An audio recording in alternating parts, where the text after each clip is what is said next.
Roni math জোনে স্বাগতম। আজকে আমরা দেখব বন অধিদপ্তরের যে এক্সামটা হয়েছে 2025 সালে সেটার কোশ্চেনের সমাধান। এবং এখানে এই যে অঙ্কটা আছে এটা খুব গুরুত্বপূর্ণ একটা অঙ্ক, অনেক সহজ এবং অনেক কঠিন। একটু প্লাস মাইনাস একটা ডিজিটে এদিক সেদিক হলে যেমন ভুল হবে, একইভাবে এটা খুব সহজেই হিসাব করা যায়। আমি অনেক সহজভাবে এই অঙ্কটা করে দেবো এবং আজকের এই ক্লাসটা থেকে যদি এই অঙ্কটা দেখে থাকেন আর কখনো এটা নিয়ে কোনো সমস্যা হবে না। শুরু করা যায়। এখানে দেখেন আমাকে বলছে 0.01, সরি, আমার এখানে কি দেওয়া আছে 0.01, 0.001, 0.401 সমান কত। প্রথমে এটার জন্য যেটা করব, আমি ধরে নেব এখানে কোনো দশমিক নেই।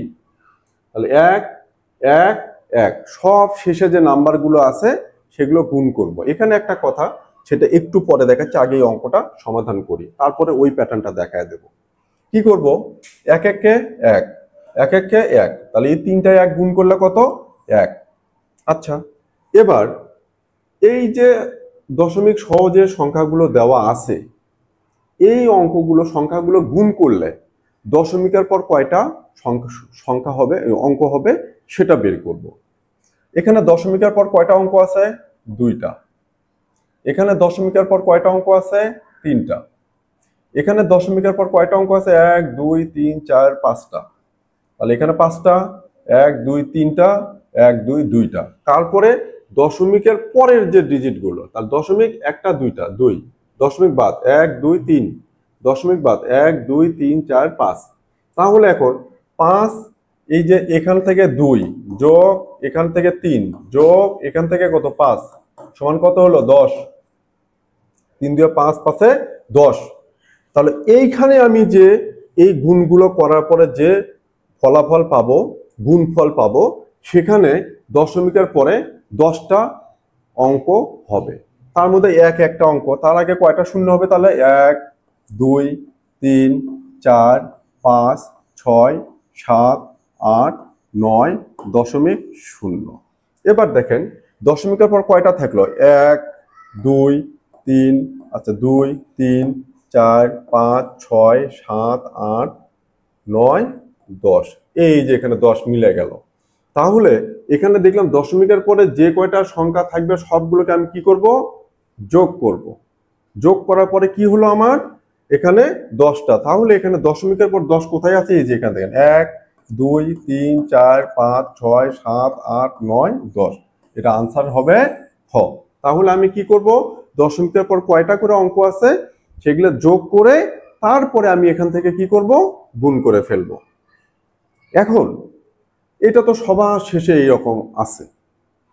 এরপরে এইটারই একটু ক্রিটিক্যাল একটা টার্ম আজকে দেখিয়ে দেব, যেটা এক্সামে খুব রেয়ার, হয়তো আসেও না, কিন্তু যদি আসে আপনারা কনফিউশনে পড়বেন, আমি 100% শিওর বেশিরভাগ।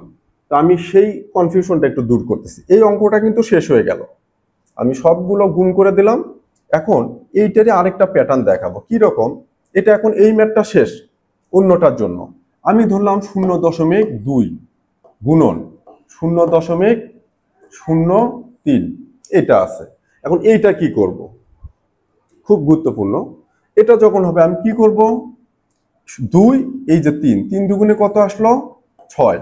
দশমিকের পর কয়টা সংখ্যা আছে, এখানে একটা এখানে দুইটা, কয়টা তিনটা, এখানে একটা অলরেডি আছে, তাহলে আরো দুইটা শূন্য দেবো, তাহলে কয়টা হলো তিনটা। এখন দশমিক দেব, শূন্য দেব, এই অঙ্কটা শেষ হলো। এবার আরেকটু ঘুরে যাই, কি করব, যে এই অঙ্কটারই আমি এবার করি, আমরা এবার আরেকটু ডিফারেন্ট ওয়েতে যাচ্ছি। কোনটা, 0.05 গুণন 0.06 দিলাম 6। যখন এটা দিলাম, এখন দেখেন 5 6 কত হয় 30, 5 6 30, আমি 30 লিখলাম। এবার দশমিকের পর কয়টা সংখ্যা আছে, এখানে দুইটা, এখানে কয়টা আছে দুইটা। এইবার হচ্ছে কোশ্চেন, যে আমি যে এই যে 30 লিখলাম, আমরা জানি দশমিকের পরে কোনো সংখ্যা থাকলে তারপরে শূন্য থাকলে সেই শূন্যের কোনো দাম নেই। এখন আমরা কি করব এখান থেকে, এখন দেখেন একটা দুইটা একটা দুইটা, তাহলে একটা চারটা হবে, একটা দুইটা তিনটা চারটা, দশমিক শূন্য। এই জায়গাটাতে কোশ্চেন যে এখানে কি হবে। আমরা জানি দশমিকের পর যদি কোনো সংখ্যা থাকে, অঙ্ক থাকে, সেই অঙ্কর পরে যদি শুধু শূন্যই থাকে, অন্য কোনো সংখ্যা না থাকে, তাহলে এই শূন্যর কোনো দাম নেই। এই শূন্যর কি কোনো দাম থাকবে না। তাহলে আমার এখানে কয়টা ডিজিট আছে? দুইটা। এখানে কয়টা? দুইটা। এই যে দশমিকের পরে কয়টা? দুইটা। দুইটা। তাহলে দশমিকের পর থাকার কত কয়টা? চারটা। এখানে কি চারটা আছে? না, তিনটা আছে। এটা হচ্ছে একটা কনফিউশন। সো এই জায়গাতে আমি যেটা করব, এই যে 5 6 30 আছে, আমি আগে 30 লিখব। 30 লিখে ফেললাম। এখন কিন্তু এখানে আমি এই 30কে কিন্তু দুইটা ডিজিটে কাউন্ট করব, কারণ আমি এই 5 আর 6 গুণ করে কিন্তু 30 পেয়েছি। তারপরে আমি কি করলাম, এখন এই দুই ডিজিট ধরে এখানে দুইটা, এখানে দুইটা, চারটা হবে। তাহলে এখানে অলরেডি দুইটা আছে, তার সামনে দুইটা দেবো। তাহলে কয়টা হলো? চারটা। দশমিক শূন্য।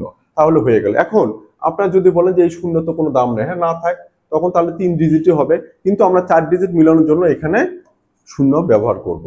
করার পরে এইটার উত্তরটা আবার কি হবে?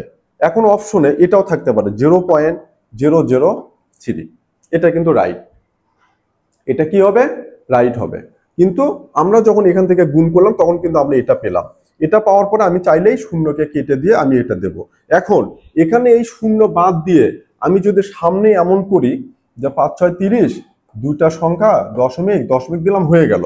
এখন আমি ভাবতেছি যে এখানে তো শূন্যের কোনো দাম নাই, তাহলে আমি 3টাকে পিছনে দিয়ে সামনে একটা শূন্য দিয়ে, তাহলে কিন্তু অঙ্ক হবে না, তাহলে কিন্তু এটা রং হবে। সো এই ক্ষেত্রে আমরা শূন্য এই 30ই ধরবো। এখানে এখানে দুইটা অঙ্কই ধরবো, তার সামনে 2 অঙ্ক দেব। দেওয়ার পরে আপনি চাইলে পেছন থেকে শূন্য উঠে দিলেও দিতে পারেন, কিন্তু আনসার 0.0030 হবে। এটাও হবে অথবা এটা হবে, কিন্তু অপশনে এটাই দেওয়া থাকবে। কারণ দশমিকের পরে সর্বশেষ যে নন জিরো যে ডিজিট, মানে শূন্য ছাড়া যে অঙ্কটা থাকবে, তারপরে শূন্য থাকলে সেই শূন্যগুলোর কোনো দাম থাকে না।